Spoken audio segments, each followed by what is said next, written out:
Now I want to talk to you about Proposition 33. It sounds simple enough, supposedly lower insurance rates for people with a long record of driving here in California with one insurance company, I think, pretty much. But it's really never quite as simple as it sounds, is it?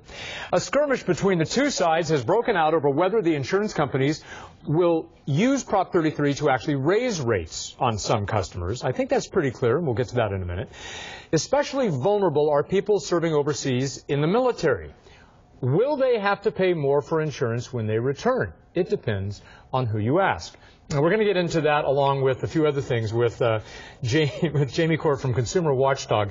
You actually have a beef about a lot of things here. We'll very briefly touch on the proposition itself. Prop 33, they say it can actually save consumers in their rates. You say no.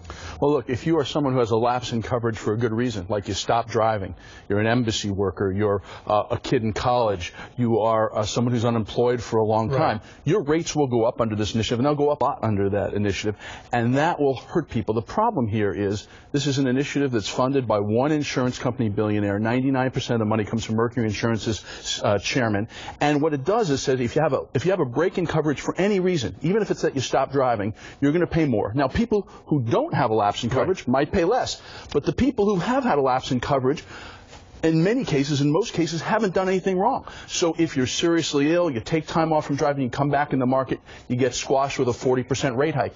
And this is a way of helping one insurance company with a marketing strategy. That's why the CEO is funding it.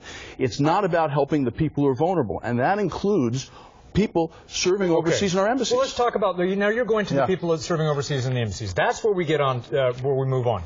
You wrote a mean letter to, is it Joseph George or George Joseph? Look, let me finish my question.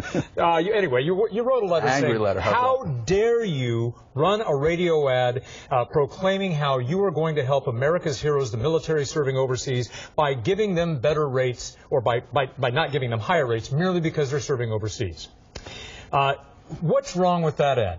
Well, look, if you're there is a political exemption. This was an initiative that was defeated 2 years ago. It was Prop 17, and in order to dress it up to make it more palatable to voters, they exempted active-duty military people. That's because you brought it up 3 years ago. You said that 2 years ago, active-duty military were going to get hurt. Right. So they made an exception. So they made an exception. Right. But we have foreign service workers under siege in every embassy in the world, and when they come back from their duty, if they want insurance, their rates are going to go up. We have veterans whose rates will go up. We have military families because they're not on active duty. They're just the family's military whose rates will go up. And so I said, look, we just had these attacks. Okay. You couldn't have known about them, but take the ads off the air because it's disrespectful to say you're supporting our nation's heroes when you're not supporting our nation's heroes. And the yes on Prop 33 people say, have you no shame that you would actually use the attack on the U.S. embassy in Libya to make a political point about a radio ad? Well, they're the ones draping themselves in the American flag and saying we're going to protect our heroes when their initiative hurts lots of heroes. Should you have used this attack as a reason to